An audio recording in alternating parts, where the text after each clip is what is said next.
నాగేశ్వర్ కార్యక్రమానికి స్వాగతం. ప్రొఫెసర్ నాగేశ్వర్ గారు మనతో జాయిన్ అయ్యారు. నమస్తే నాగేశ్వర్ గారు.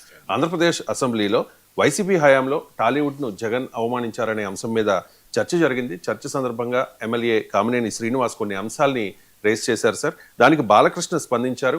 సైకో అంటూ జగన్ను మాట్లాడారు. అలాగే ఎవడు అంటూ ఏకవచనంతో చిరంజీవిని ఉద్దేశించి బాలకృష్ణ మాట్లాడారు.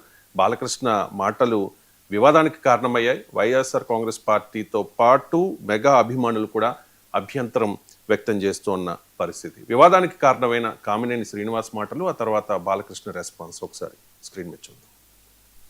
చిరంజీవి గారు సురేఖ్ గారిని ఒకసారి రమ్మంటే కారు పోర్టుగోలోకి వెళ్ళి భార్యాభర్తలు వచ్చి ఇన్వైట్ చేసి లోన తీసుకెళ్లారు. తర్వాత సినిమా వాళ్ళ డిస్కస్ చేయాలంటే వాళ్ళే లిస్ట్ పంపారు. ఆ లిస్టులో బాలకృష్ణ గారు వీళ్ళెవరు లేరు. ఆయనకి కలుస్తూ ఇష్టం లేదు. ఆయన ఎవరిని కలవకుండా రాజకీయాల్లో సంబంధం లేకుండా డిగ్నిఫై వేరేగా ఉన్న ప్రభాస్ గారిని, అలాగే మహేష్ బాబుని, రాజమౌళి గారిని రమ్మన్నారు. చిరంజీవి గారు వాళ్ళందరినీ రమ్మన్నారు. తనకు జరిగినట్టే ట్రీట్మెంట్ అని వాళ్ళు రామన్నారు. రావంటే కూడా బతిమాలి ఆయనకున్న మొహాటంతో వస్తే ఫస్ట్ షాక్ గేట్ దగ్గర కారు ఆపేశారు. అందరూ దిగి రమ్మన్నారన్నారు. అదేంటి అనుకుని వెళ్ళారు. లోన సెకండ్ షాక్ ఇంత పెద్దాన్ని పిలిచి ముందు పోసాని మురళీకృష్ణ ఎట్టంటే అని కూర్చోబెట్టి అనుకున్నాను. మూడో షాక్ సీఎం గారు మిమ్మల్ని కలవట్లేదు, సినిమాటోగ్రఫీ మంత్రి వచ్చి మీకు చెప్తారన్నారు. అప్పుడు చిరంజీవి గారు కొంచెం గట్టిగానే ఏంటి మీరు పిలిస్తే మేము వీళ్ళందరినీ తీసుకొస్తే ఆయన రానంటారంటే వచ్చారు. వస్తే ఆయన మంచిగా పెద్దగా ఆయన ఒక రిక్వెస్ట్ చేస్తే, ఒక నిమిషం మీరు తండ్రి లాంటి వాళ్ళు సినిమా ఇండస్ట్రీని జాగ్రత్తగా చూసుకోవాలి, అది బయటికి రిలీజ్ చేస్తే ఎంత అవమానం చేశారని. ఇంతకన్నా సాడిస్ట్ మెంటాలిటీకి ఇంకేం ఎగ్జాంపుల్ కావాలి? వాళ్ళని అవమానం చేయాలా? అధ్యక్ష, ఇందాక గౌరవ శాసనసభ్యులు కామినేని శ్రీనివాసరావు మాడుతూ అప్పుడు అందరూ ఇండస్ట్రీ కలవడానికి వెళ్ళినప్పుడు సైకో గారిని చిరంజీవి గారు గట్టిగా అడిగితే అప్పుడు ఈయన వచ్చాడంది అబద్ధం. గట్టిగా ఎవడు అడగలేదు అక్కడ. అది మీరు అన్నారు ఇందాక, ఏదో గట్టిగా అడిగితే ఈయన వచ్చాడు మళ్ళీ కలవడానికి, లేకపోతే ఏదో సినిమాటోగ్రఫీ మినిస్టర్ కలవమన్నారు అని. ఏంటంటే ఐ డినై దిస్ అండి. అవి మిగతాను ఓకే, అవమానించడం ఆయన ఓకే. ఏదో ఆయన పెద్ద గట్టిగా చెప్తే ఆయన దిగి వచ్చాడంట కలవడానికి, లేకపోతే సినిమాటోగ్రఫీ మినిస్టర్ కలవమన్నా అంట. మనం కూడా నాకు ఇన్విటేషన్ వచ్చింది ఇక్కడ ఫిల్మ్ డెవలప్మెంట్ ఒక లిస్ట్ తయారు చేయమని. నాది 9వ పేరు వేశారు. అది ఎవరో ఈయన నేను అడిగాను కూడా, దుర్గేష్ గారిని కూడా అడిగాను, గౌరవ సినిమాటోగ్రఫీ మంత్రి కూడా అడిగాను, ఎవడో అడిగేసిందండి.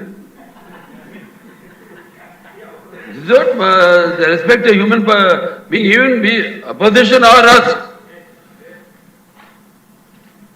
9వ పేరు వేసి ఇది అదేదో గట్టి ఎవడు అడిగాడు, గట్టిగా అడిగితే పంపించారు లోపలికి. వచ్చాడు ఈడు కలవడానికి.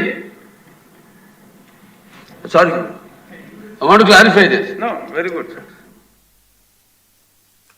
రైట్. అసెంబ్లీ సాక్షిగా సభలో లేని చిరంజీవికి ఘోర అవమానం జరిగింది అనే విధంగా సాక్షిలో ఒక బ్యానర్ ఐటమ్ వస్తే సార్, ఆంధ్రజ్యోతి కూడా ఈ వార్తను కవర్ చేసింది. యాజ్ ఇట్ ఈజ్గా బాలకృష్ణ ఏమన్నారో సభలో ఎవడు గట్టిగా అడగలేదు అని చెప్పి ఆంధ్రజ్యోతి కూడా ఈ కథనాన్ని ప్రచురించింది. ఇక అమెరికా పర్యటనలో ఉన్న చిరంజీవి వెంటనే బాలకృష్ణ వ్యాఖ్యలకు స్పందించి సుదీర్ఘంగా ఒక పత్రికా ప్రకటన కూడా రిలీజ్ చేశారు. ఒకసారి అది చదివి వినిపిస్తాను సార్ ప్రేక్షకుల కోసం.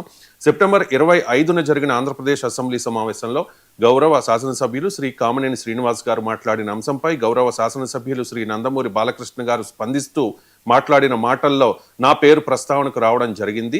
అసెంబ్లీ వేదికగా గౌరవ సభ్యులు శ్రీ బాలకృష్ణ గారు మాట్లాడుతూ కామినేని శ్రీనివాస్ గారు చెప్పినట్లు చిరంజీవి గారు గట్టిగా అడిగితే అప్పుడు ఈయన వచ్చాడు అన్నది అబద్ధం, గట్టిగా ఎవ్వడు అడగలేదు అక్కడ అంటూ ఆయనంత గట్టిగా చెబితే ఈయన దిగొచ్చాడంట, లేకపోతే సినిమాటోగ్రఫీ మినిస్టర్ను కలవమన్నాడట అంటూ ఒకంత వ్యంగ్యంగా చెప్పడాన్ని నేను టీవీ ఛానల్లో ప్రత్యక్ష ప్రసారం ద్వారా చూశాను. ఈ అంశంలో నా పేరు ప్రస్తావనకి వచ్చింది కనుక నేను ప్రజలకు వివరణ ఇవ్వదలిచాను. రాష్ట్రంలో వైఎస్ జగన్మోహన్ రెడ్డి గారి ప్రభుత్వం ఉన్నప్పుడు తెలుగు సినీ పరిశ్రమకు చెందిన కొందరు నిర్మాతలు, దర్శకులు, ఫిలిం ఛాంబర్ ప్రతినిధులు నా వద్దకు వచ్చి సినీ నిర్మాణ వ్యయం పెరుగుతోన్న దృష్ట్యా సినీ టికెట్ల ధరల పెంపుదల గురించి రాష్ట్ర ప్రభుత్వంతో మాట్లాడితే బాగుంటుందని, అందుకు నన్ను చొరవ తీసుకోవాలని కోరారు. అప్పుడు నన్ను కలిసిన వారిలో రాజమౌళి, కొరటాల శివ, త్రివిక్రమ్ శ్రీనివాస్, మహేష్ బాబు, ఎన్టీఆర్, దానయ్య, మైత్రి మూవీస్ వారు, ఇంకా ఇద్దరు ముగ్గురు ప్రముఖులు ఉన్నారు. వారి సూచనల మేరకు నేను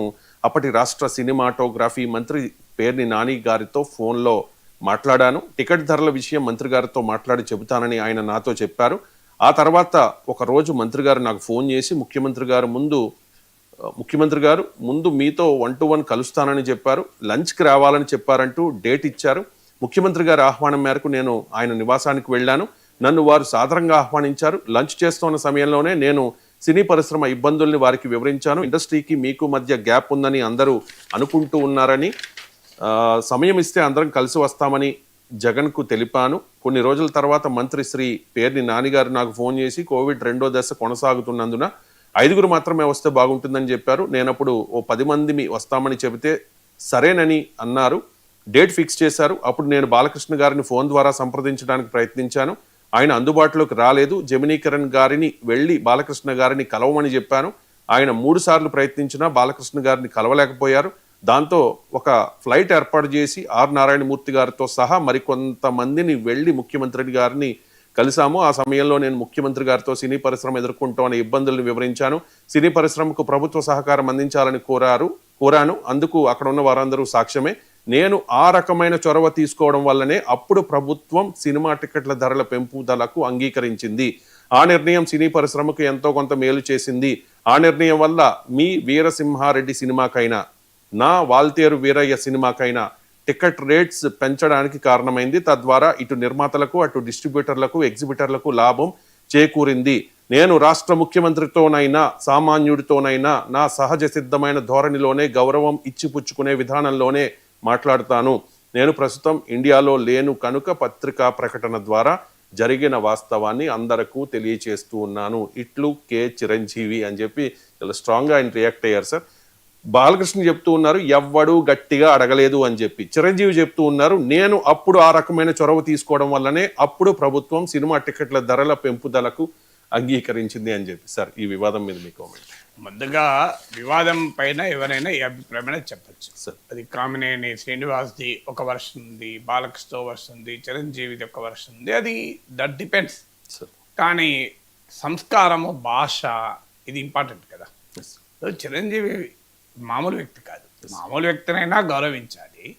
అందులో చిరంజీవి కోట్లాది మంది తెలుగు ప్రజల అభిమాన నటుడు, ఒక రకంగా ఆరాధ్య నటుడు. అందుకే ఆయన పట్ల ఉన్న అభిమానం వల్ల రాజకీయాలలో ఎలాంటి పరిణామాలు వచ్చినా స్టిల్ ఆయనకు చెక్కు చెదరని ప్రజాబలం ఉంది అంటే కారణమే ఆయన చిరంజీవి. సో ఇది ట్రూ మెగాస్టార్.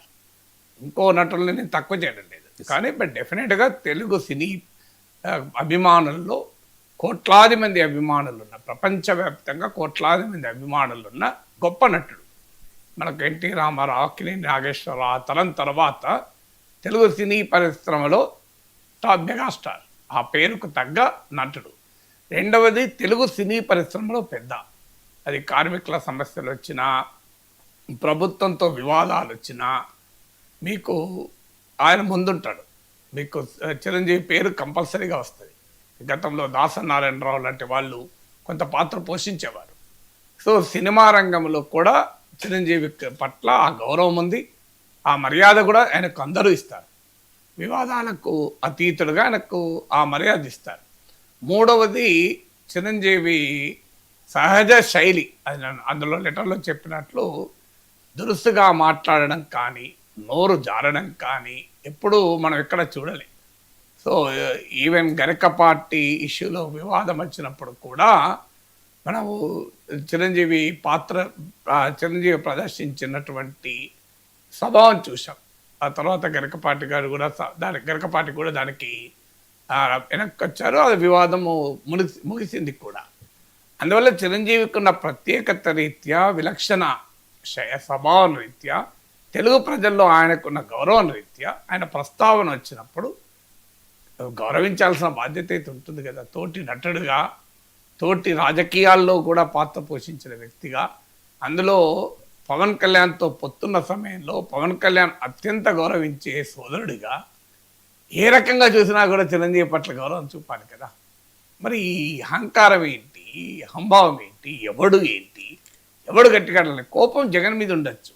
ఇందులో జగన్ సైకో అన్నాడు, ఇదే టీడీపీ ఎమ్మెల్యే జగన్ సైకో అనడంలో ఆశ్చర్యమేమీ లేదు. అసెంబ్లీలో అలా అనొచ్చా అంటే అసెంబ్లీలో చంద్రబాబు నాయుడు పట్టుకున్న వైసీపీలు చాలా మాటలు మాట్లాడాడు కనుక జగన్ అన్నదానికి నాకు అంత ప్రాధాన్యత లేదు. అది రాజకీయ రంగంలో రోజు అనుకునే మాటలే. కానీ అక్కడ చిరంజీవి ప్రస్తావన చెప్పిన కామినేని శ్రీనివాస్ మాట్లాడిన తీరు చూడండి, నందమూరి బాలకృష్ణ మాట్లాడిన తీరు చూడండి, అక్కడే కంపారిజన్ కనబడుతుంది కదా. ఇద్దరు వర్షన్లు జగన్ విషయాలు ఒకటే. జగన్ గౌరవం ఇవ్వలేదు అన్నది కామినేని శ్రీనివాస్ చెప్పేది, జగన్ గౌరవం ఇవ్వలేదు అని బాలకృష్ణ కూడా చెప్తున్నాడు. వర్షన్లు తేడా లేదు, ఈవెంట్స్లో కొద్దిగా తేడా ఉండొచ్చు. కానీ మీకు చిరంజీవి ప్రస్తావన వచ్చినప్పుడు కామినేని శ్రీనివాసరావు ఎంత హుందాగా ప్రస్తావించాడో చూడండి. అది మరి బాలకృష్ణ ఎవడు, ఏంట భాష అది. సో ఈ దీన్ని నిజంగా చెప్పాలంటే ఒక మనిషి ఎవరమైనా తొందరలో పొరపాట్లో మాట అనొచ్చు, దొరుకుతుంది. ఎవరైనా మనుషులం కదా, తప్పేమీ లేదు. ఇమ్మీడియట్గా ఇంత వివాదం అవుతుంటే బాలకృష్ణ దానికి ముగింపు పలికి బహిరంగంగా చిరంజీవికి క్షమాపణలు చెప్పి, చిరంజీవి నాకు సోదర సమానుడు, నేను ఏ దురుద్దేశంతో అనలేదు, జగన్మోహన్ రెడ్డి వ్యవహార సరళి పైన పరుషంగా మాట్లాడే క్రమంలో అన్నాను అని ఒక్క వివరణ ఇచ్చుంటే బాలకృష్ణ గౌరవం పెరిగేది, ఈ వివాదం ముగిసేది. నేను ఎందుకు ప్రస్తావించానంటే చిరంజీవి గరకపాటి వివాదం అలాగే ముగిసింది కూడా, మీరు గమనించండి. గరకపాటి చిరంజీవి సినీ రంగంలో ఎంతటి గొప్ప పాత్ర ఉంది అందరికీ తెలుసు. పోలిక కాదు కానీ గరకపాటి తెలుగు సాహిత్యం, ఇక ఇతర విషయాలు ఆయన భావజాలము దానిలోకి నేను వెళ్ళడం లేదు. ఎవరి భిన్నాభిప్రాయాలు ఎవరికైనా ఉండొచ్చు. సో ఆయన చెప్పే ప్రవచనాల్ని విశ్వసించే వారికి ఒక అభిప్రాయం ఉంటుంది, విశ్వసించిన వారికి ఒక అభిప్రాయం ఉంటుంది, తప్పలేదు. కానీ తెలుగు సాహిత్యములో, తెలుగు పద్యంలో గరకపాటే కదా. అది ఆ పద్యం వింటుంటే మనకు కూడా ఆనందం వేస్తుంది, ఎవరికైనా ఆనందం వేస్తుంది కదా. సో అందువల్ల తెలుగు సాహిత్యము, తెలుగు పద్యానికి గరికపాటి చేసిన సేవలు, సినీ రంగానికి చిరంజీవి చేసిన సేవలు దృష్టిలో పెట్టుకుంటే ఆ వివాదం ముగియాలని కోరుకోవాలి ఎవరమైనా. నేను ఆ రోజు మాట్లాడింది కూడా 5-6 లక్షల మంది చూశాను, యూట్యూబ్లో ఉంది. నేను తీసుకున్న వైఖరి ఇది. కొన్ని సందర్భాల్లో మనకు తెలియకుండానే కొన్ని సంఘటనలు జరుగుతాయి. ఆ సంఘటన జరిగినప్పుడు వ్యక్తిత్వం, ఎక్కడ మనిషి వ్యక్తిత్వం ముందుకు వస్తుంది అంటే కొంత సందర్భంలో ఘటనలు జరగడాన్ని వ్యక్తిత్వం రిఫ్లెక్ట్ చేయదు. కానీ జరిగిన తర్వాత నీవు ఎలా రియాక్ట్ అవుతావు. ఇప్పుడు ఇన్ని గంటలు అయిపోయింది వివాదమై, సోషల్ మీడియాలో మామూలుగా లేదు రెస్పాన్స్. నేను నిన్న మాట్లాడితేనే రాత్రి 9 గంటలకు వీడియో పెడితే ఇవాళ మార్నింగ్ లేసే వరకే 1,00,000 మంది చూశారు. అందువల్ల ఆ రకంగా ఇంత పెద్ద ఎత్తున చర్చ జరుగుతుంటే వాట్ మేక్స్ చిరంజీవి పట్ల నా ఉద్దేశం అది కాదు అని నేను ఉన్నది పోనీ. అందుకే నేను మిమ్మల్ని చెప్పింది సాక్షి కథన ఆధారంగా నేను మాట్లాడను. ఆ సాక్షి వాళ్ళ వర్షం వాళ్ళు ఇచ్చుకుంటారు, ఆంధ్రజ్యోతి కథనం తీసుకోండి అన్నది. అందుకే అంటే ఆంధ్రజ్యోతి కథనంలో మీకు రియాలిటీ మొత్తం ఉంది, సాక్షి కథనంలో వాళ్ళ వక్రీకరణ ఉంది. ఈనాడులోమో బాలకృష్ణ వ్యాఖ్యల్ని సంస్కరించి చెప్పే ప్రయత్నం చేశారు. ఎవడు అనలేదు సార్, ఎవరు అందువల్ల ఆయన ఎవడు అని అంటే ఈనాడు దాన్ని సంస్కరించి ఎవరు అని కవర్ చేశారు, సంస్కరించారు. వాళ్ళు ఒక రకంగా బాలకృష్ణ భాషను సంస్కరించారు. కానీ ఆంధ్రజ్యోతి కొద్దిగా ఫోర్త్ రైట్ జర్నలిజానికి పేరు కదా, సో ఉన్నది ఉన్నట్టు పబ్లిష్ చేశారు. అందువల్ల వీఆర్ టేకింగ్ ఆంధ్రజ్యోతి కాదు, బయట కూడా మనకు ఇప్పుడు మీరు ప్రేక్షకులంతా చూశారు క్లియర్గా ఎవడు అని అన్నారు. So what does it mean? So చిరంజీవిని అవమానించడం ఏంటి అర్థం కాదు. బాలకృష్ణకు కోట్లాది మంది అభిమానులు ఉండొచ్చు, చిరంజీవికి లేరు అభిమానులు. సో చిరంజీవిని అభిమానమే కాదు, పవన్ కళ్యాణ్ గేమ్ చేంజర్ వల్ల చంద్రబాబు నాయుడు అధికారంలోకి వచ్చారని మర్చిపోకూడదు కదా. ఇది నేను చెప్పడం కాదు కదా, నేను చెప్పింది కదా, చంద్రబాబు నాయుడే చెప్పాడు. అది కూడా బాలకృష్ణ షోలో చెప్పాడు, మళ్ళీ వేరే షోలో కూడా కాదు. బాలకృష్ణ షోలోనే పవన్ కళ్యాణ్ తీసుకున్న నిర్ణయం వల్ల కూటమి అధికారంలోకి వచ్చిందని చెప్పిన తర్వాత మీరు ఆ యాంగిల్లో చూసిన, జనసేన యాంగిల్లో చూసిన, మరి చిరంజీవి పవన్ కళ్యాణ్ల మధ్య గ్యాప్ ఉంది అని కహానీలు మీడియాలో వచ్చినప్పుడు నేను చెప్పాను అదన్నీ అబద్ధము. ఆ మెగా కుటుంబం చాలా యునైటెడ్గా ఉంది. నాకు తెలిసినంత వరకు చిరంజీవి పవన్ కళ్యాణ్ల మధ్య ఆ అనుబంధం ఉంది అని. సో అందువల్ల నాకు పర్సనల్గా తెలుసు కనుక నేను చిరంజీవితో మాట్లాడాను కనుక చెప్పగలిగాను అన్నమాట. బట్టి ఏదో బేస్లెస్గా చెప్పలేదు నేను. సో ఆయనతో మాట్లాడాను. నేను TV9 జ్యూరీలో నేను జడ్జిగా వన్ ఆఫ్ ద జడ్జెస్. అప్పుడు నాకు చిరంజీవి నాగార్జుననే సన్మానం చేశారు వేదిక పైన. ఆ సందర్భంలో మాట్లాడాను కనుక నేను ఆ నమ్మకంతో చెప్పాను పవన్ కళ్యాణ్ పట్ల చిరంజీవి చాలా ప్రేమాభిమానాలు అని.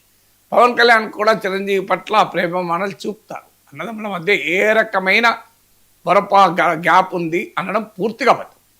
కోర్ ప్రజారాజ్యాన్ని కాంగ్రెస్లో విలీనం చేయడం పట్ల భిన్నాభిప్రాయం ఉండదు, తప్పేం లేదు. అన్నదమ్ముల మధ్య కూడా ఒక అంశం పైన భిన్నాభిప్రాయం ఉండడం నేరం కాదు. సో కానీ బట్ అలాంటప్పుడు పవన్ కళ్యాణ్ యాంగిల్లో చూసిన, జనసేన యాంగిల్లో చూసిన, కూటమి స్థిరత్వము అనే యాంగిల్లో చూసిన, జన సైనికుల మనోభావాల రీత్యా చూసిన, మెగా అభిమానుల పట్ల ఉండే ఆ భావోద్వేగాల రీత్యా చూసినా కూడా ఇది మంచిది కాదు కదా. బాలకృష్ణకు మంచిది కాదు, తెలుగుదేశానికి మంచిది కాదు, కూటమిలో ఐక్యతకు మంచిది కాదు. ఇది ఏ రకమైనటువంటి ధోరణి? అందులో మళ్ళీ దానిపైన చంద్రబాబు నాయుడు స్పందన లేదు, తెలుగుదేశం పార్టీ స్పందన లేదు, మీకు ఆ సభాపతి ఉపసభాపతి ఉన్నట్లున్నారు బహుశా. రఘురామకృష్ణరాజు ఉన్నారు సార్, ఎక్కడ వారించే ఆయన వారించాలి కదా, ఆయన కదా కదా. ఇప్పుడు మీరు ఒక సభాపతి స్థానంలో కూర్చున్న వ్యక్తి, ఇది పద్ధతి కాదండి బాలకృష్ణ గారు. మీరు పోనీ ఆయన జగన్ సైకో అన్నందుకు రఘురామకృష్ణరాజుకి ఆనందం ఉండవచ్చు, తప్పలేదు. ఎందుకంటే రఘురామకృష్ణరాజు పట్ల జగన్ ప్రవర్తించింది కూడా మనకు తెలుసు. అందువల్ల ఆ ఇద్దరి మధ్య ఉండేది అబ్సల్యూట్లీ నో ప్రాబ్లం, వాళ్ళిద్దరు ఇష్టం. కానీ ఎప్పుడైతే చిరంజీవి గురించి ఎవడు అని ప్రస్తావించాడో ఉపసభాపతి దాన్ని రికార్డులకి తొలగిస్తానని చెప్పాలి కదా. సభలో ఒక్కరన్నా దీన్ని రికార్డులకి తొలగించాలి అనాలి కదా. విచిత్రం ఏంటంటే జనసేన సభ్యులను అడగాలి కదా. దీన్ని మరి ఆశ్చర్యం, చిరంజీవిని ఒంటరివాడి చేస్తారా మీరు? అందరి వాడిని ఒంటరివాడిని చేశారు కదా అన్యాయంగా. ఇప్పుడు వేరే వీళ్ళ విషయంలోనైతే వెంటనే అధ్యక్ష దీన్ని రికార్డులకి తొలగించండి అంటారా లేదా? మరి చిరంజీవిని పట్టుకొని ఎవడు అంటే రికార్డులకి తొలగిస్తున్నాను ఉపసభాపతి ప్రకటించడు, ముఖ్యమంత్రి అడగరు, టీడీపీ సభ్యులు కోరరు, జనసేన సభ్యులు కూడా కోరరు. విచిత్రం ఏంటంటే ఇది రికార్డులకి తొలగించండి అంటే ఇవాళ మనం చర్చించే అవకాశం కూడా ఉండేది కాదు కదా. మరి ఎందుకు రికార్డులకి తొలగించలేదు? ఇంకొకటి, శాసన సభకు ఒక రూల్స్ ఉంటాయి, ప్రోటోకాల్. నేను 8 ఏళ్ళు ఎమ్మెల్సీని, ఆ అథారిటేటివ్గా చెప్తున్నాను. పార్లమెంటరీ ప్రివిలేజెస్ బై కౌలన్ Shakdher, parliamentary privileges by Subhash Kashyap, PDT Achary రాసిన అనేక ఆర్టికల్స్, ఇవన్నీ చదివిన వ్యక్తిగా, 2 సార్లు శాసన మండలి సభ్యుడిగా ఉన్న వ్యక్తిగా చెప్తున్నాను. శాసన మండలి ఎథిక్స్ కమిటీలో కూడా నేను సభ్యుని. ఆ ఎక్స్పీరియన్స్తో చెప్తున్నాను. సభలో లేని వ్యక్తి గురించి మాట్లాడకూడదు. అది బేసిక్ సభా సాంప్రదాయం, బేసిక్ కన్వెన్షన్. నందమూరి బాలకృష్ణ తెలియకపోవచ్చు, ఇన్నేళ్ళు శాసనసభలో ఉన్నారు. కానీ మరి ఉపసభాపతి చెప్పాలి కదా, ముఖ్యమంత్రి చెప్పాలి కదా. అన్నేళ్ల నుంచి చంద్రబాబు నాయుడు గారికి 40 ఏళ్ల శాసనసభ జీవితం ఉంది కదా. పద్ధతి కాదయ్యా. మన ముఖ్యమంత్రి గారు ఉన్నట్లున్నారు, సభలో ఉన్నారంటే మీడియాలో వచ్చింది, నేను వెరిఫై చేయలేదు కానీ మీడియాలో వచ్చింది.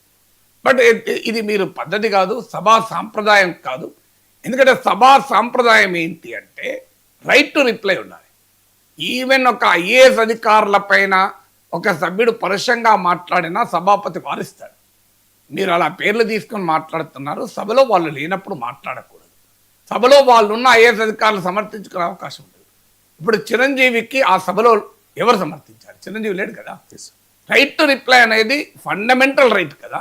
ఇప్పుడు నా పైన మీరు విమర్శ చేసినప్పుడు నాకు సమాధానం చెప్పుకునే అవకాశం ఉండాలి.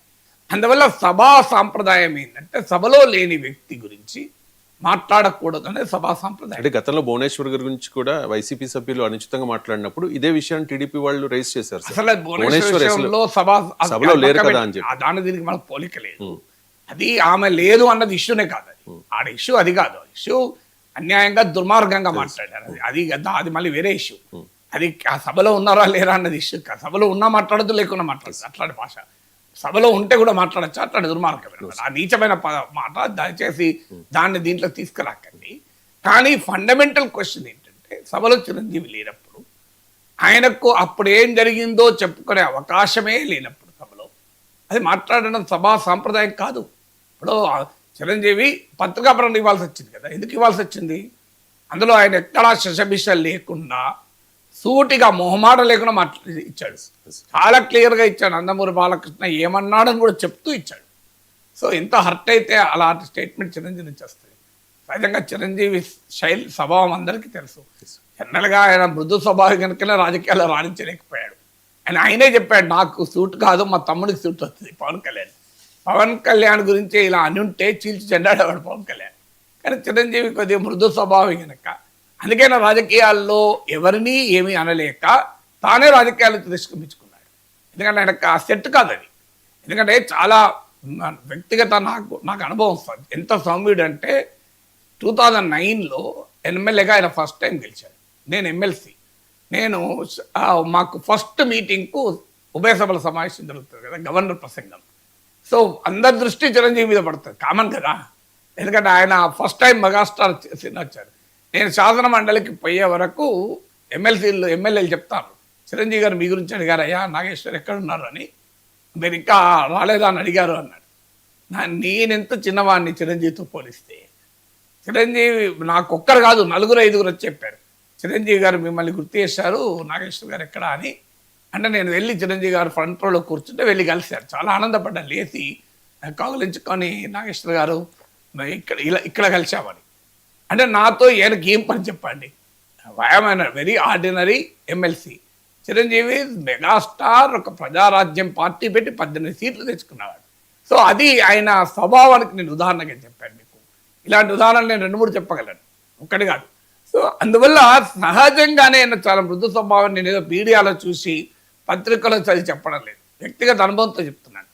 అలా ఎవరిని అవమానించిన, మీరు ఎప్పుడన్నా బాలకృష్ణలాగా మాట్లాడిన చరిత్ర చిరంజీవికి ఉందా? మీరు చూడండి, ఒక్క సందర్భంలో అయినా చూడండి.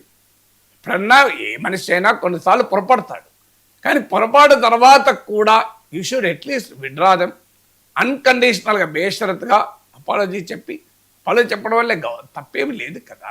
నాకు తెలిసినంతవరకు బాలకృష్ణ కన్నా వయసులో పెద్దవాడు, అవునా కదా, సినీ రంగంలో పెద్దవాడు, రాజకీయాల్లో పెద్దవాడు. మరి ఇంకా ప్రాబ్లం ఏంటి? వయసులో పెద్దవాళ్ళు, సినీ రంగంలో పెద్దవాళ్ళు, రాజకీయ రంగంలో పెద్దవాళ్ళు, రాజకీయ వ్యూహాత్మక రీత్యా చూసిన అవసరం ఇలా సోషల్ మీడియాలో చూడండి. చిరంజీవి అభిమానులు ఏకిపారేస్తున్నారు బాలకృష్ణ. ఏం తెలుగుదేశం అభిమానులకు ఏం చెప్పాలో తెలియని పరిస్థితి, డిఫెండ్ చేసుకోలేని పరిస్థితి. ఎందుకంటే అది తెలుగుదేశం అభిమానులు చిరంజీవి అభిమానులుగా మారితే రాష్ట్ర రాజకీయాలపైన ప్రభావం ఉంటుంది. ఆల్రెడీ తెలుగుదేశం అభిమానులు, జూనియర్ ఎన్టీఆర్ అభిమానులు నడుస్తున్నది అనంతపురం ఎమ్మెల్యే పుణ్యమా అని. సో ఇప్పుడు కొత్త వార్ ఫ్రంట్ మొదలు పెట్టుకుంటే ఎంత ప్రమాదమో పొలిటికల్గా. అందువల్ల రాజకీయాల వ్యూహాత్మకంగా చూసినా కూడా బాలకృష్ణ ఇమ్మీడియట్గా విత్డ్రా చేసుకోవాలి. ఉపసభాపతి రంగనాథ్ దాన్ని రికార్డుల నుంచి తొలగించాలి. ముఖ్యమంత్రి సభానాయకుడిగా చంద్రబాబు నాయుడు పైన బాధ్యత ఉంటుంది. సభానాయకుడిగా తన పార్టీ ఎమ్మెల్యే మాట్లాడిన వివాదాస్పద వ్యాఖ్య కనుక, స్వయంగా తన బావమర్ది చేసిన వ్యాఖ్యలు కనుక, అధ్యక్ష ఇది పద్ధతి కాదు చిరంజీవి పట్ల అలా మాట్లాడడం, అందువల్ల దీన్ని మేము ఇది రికార్డులకి తొలగించండి అని ఆంధ్రప్రదేశ్ శాసనసభ చిరంజీవి పట్ల తమ సంపూర్ణ గౌరవాన్ని ప్రదర్శిస్తూ తీర్మానం కూడా చేయాలి. దేశ 2వ అత్యున్నత పురస్కారం పద్మవిభూషణ్ పొందినటువంటి నటుడు. మీకు చిరంజీవి గురించి ఈ మధ్య మీరు చూడండి, అమీర్ ఖాన్ మాట్లాడింది గూగుల్లో దొరుకుతుంది. అమీర్ ఖాన్ బాలీవుడ్లో టాప్ యాక్టర్ కదా, మీరు గూగుల్లో కొట్టండి వస్తుంది అమీర్ ఖాన్ అండ్ చిరంజీవి అని. ఎంత గొప్పగా మాట్లాడాడు చూడండి. అసలు అమితాబ్ బచ్చన్ లాంటి వాళ్ళు గౌరవించే నటుడు కదా. ఏంటిది హామీ ఏంటి? అసలు ఈ అభ్యంతరకరమైన వ్యాఖ్యలు ఏంటి? ఎవడు ఏంటి? అఫ్కోర్స్ మీకు జగన్ నచ్చకపోవచ్చు, అందుకే బాలకృష్ణ పోకపోవచ్చు. అయినా సినీ పరిశ్రమలో భాగంగా వెళ్లాల్సి ఉండేది బాలకృష్ణ కూడా. ఆయనను కూడా ఇంక్లూడ్ చేస్తానికి చాలా ప్రయత్నాలు చేసినట్టు చిరంజీవి లేఖలో కూడా ఉంది, మీరు గమనించండి. మరి for his own interest, political interest, professional interest మధ్య ఒక క్లాష్ రావచ్చు, పోకపోవచ్చు, తప్పేమీ లేదు. అది పోయినప్పుడు పోయిన వారిని గౌరవించాలి కదా. పోయిన వారు కూడా ఎవరు మళ్ళీ మామూలు వ్యక్తులు కాదు. రాజమౌళి పేదవారు. సో రాజమౌళి ఎవరు మామూలు నటుడా? ప్రపంచ సినీ దిగ్గజాలు ప్రశంసించినటువంటి గొప్ప దర్శకుడు కదా. తెలుగువారి కీర్తిని ఆస్కార్ వేదికలో వినిపించినటువంటి గొప్ప దర్శకుడు కదా. జక్కన్నగా పిలుచుకుంటారు కదా, మామూలు కదా జక్కన్న అన్న పదం. అంటే తెలుగు సినిమాను శిల్పంగా మలిచారండి కదా జక్కన్న అంటే మీనింగు. మహేష్ బాబు కూడా వెళ్ళినట్టున్నారు కదా. Yes, sir. మహేష్ బాబు కూడా వెళ్ళి మహేష్ బాబు మామూలు నటుడా? సో మీరు లెటర్ ఒక ఫిలిం ఫ్రెటర్నిటీని బాలకృష్ణ గౌరవించాలి కదా. రాజకీయ ప్రత్యర్థిని గౌరవించాలని మనం కోరుకోము, గౌరవించాల్సిన అవసరం కూడా లేదు. ఇక్కడ వైసీపీ వాళ్ళే బాలకృష్ణ గౌరవం ఇయ్యరు కనుక. కానీ మహేష్ బాబుని గౌరవించాలి, బాలకృష్ణను గౌరవించాలి, ప్రభాస్ను గౌరవించాలి. వీళ్ళే మామూలు నటులు కారు కదా. ఆర్ నారాయణమూర్తి వీళ్ళందరినీ రెస్పెక్టబుల్ పీపులే కదా. చిరంజీవి ఒక్కడే కాదు కదా. మీరు మొత్తం ఆ ఎపిసోడ్లో మీరు అందరినీ అవమానిస్తున్నారు కదా. అంటే జగన్ ముందట వీళ్ళంతా సాగిలపడినట్లు, జగన్ ముందట వీళ్ళంతా తల వంచినట్లు. ఏందా భాష అది? జగన్ ముందర వీళ్ళంతా సాగిలపడే స్వభావమా? వాళ్ళకి ఏమవసరం చెప్పండి. రాజమౌళికి ఏమవసరం? సినిమా టికెట్లు పెరుగుతుంది, పెరగకపోతుంది. ఆయన బాహుబలి నడవదా? ఆయనకి ఇంటర్నేషనల్ ఫేమ్ ఉన్న డైరెక్టర్. ఆయన హాలీవుడ్లో సినిమాలు తీసుకొని కూడా సక్సెస్ కాగలడు. How it matters to Rajamouli నాకు చెప్పండి. ఓకే, సినిమా టికెట్లు పెరగవు ఇక్కడ. ఏం రాజమౌళి అయిపోతుంది అమెరికాకి వెళ్ళి కూడా హాలీవుడ్ సినిమాలు తీసి హాలీవుడ్ డైరెక్టర్లకు పాఠాలు చెప్పి రాగలడు. That is what Rajamouli is. So మీకు ప్రభాస్ మామూలు నటులు కాదు వీళ్ళందరూ, బాహుబలి. సో మీకు అలాంటి నటులను మీరు పట్టుకొని వాళ్ళు ఏదో జగన్ ముందు సాగిలపడినట్లు. జగన్ అహంకారం గురించి మీరు ఏమన్నా మాట్లాడండి, అభ్యంతరం లేదు. జగన్ అహంకారాన్ని దులిపేయండి. మీకు ఎంత బ్రహ్మాండ దులిపేసినా absolutely no problem. Jaganmohan Reddy చాలా సందర్భాల్లో ఆయన టీడీపీ పట్ల అలాగే ప్రవర్తించాడు. That is politics. But why are you insulting your own film fraternity? ఆ ఫిలిం ఫ్రెటర్నిటీని పట్టుకొని ఎట్లా పడితే అట్లా మాట్లాడితే అది ఏ రకంగా సంస్కారం అవుతుంది, ఏ రకంగా రాజకీయం అవుతుంది? నాకు నిజంగా అర్థం కూడా కాదు. దీనిపైన ఏంటి సభలో ఒక్కరూ మాట్లాడకపోవడం ఏంటి? శాసనసభ సాక్షిగా తెలుగునాట మహానటునికి అవమానం ఎవడు అని సంబోధిస్తే ఒక్కరంటే ఒక్కరు. ఈ భాషా ప్రయోగం మంచిది కాదు. మీరు ఏ ఉద్దేశంతో అన్నా మీరు చిరంజీవి పట్ల గౌరవం ఉందని మేము అనుకోము, కానీ పొరపాటునైనా ఆ మీనింగ్ రాకూడదు. లెటర్స్ డ్రాప్ ఇట్ అని అనొచ్చు కదా. ఏమవుతుంది? శాసనసభ హుందాతనం పెరుగుతుంది కదా. తెలుగువారి శాసనసభ కదా. తెలుగు మహానటుని అవమానించడం ఎందుకు? మీకేమవసరం వచ్చింది చిరంజీవిని అవమానించడానికి? ఆయన మీకేమైనా ఇబ్బంది పెట్టాడా? ఆయన జగన్ కలవడమే మీకు కోపం అయితే ఆయన ఎందుకు కలిశాడు? ఆయన సినీ పరిశ్రమ సమస్యల విషయంలో ముఖ్యమంత్రి కలవతే ఎవరిని కలుస్తారు? చెప్పండి. మీ వ్యక్తిగత భేషజాల కొరకు లక్షలాది మంది వేలాది మంది పనిచేసే సినీ పరిశ్రమ ప్రయోజనాలను తాకట్టు పెట్టాలా? ఎవరు ముఖ్యమంత్రి సీట్లో ఉండే వాళ్ళని కలుస్తారు. ఏముంది అందులో?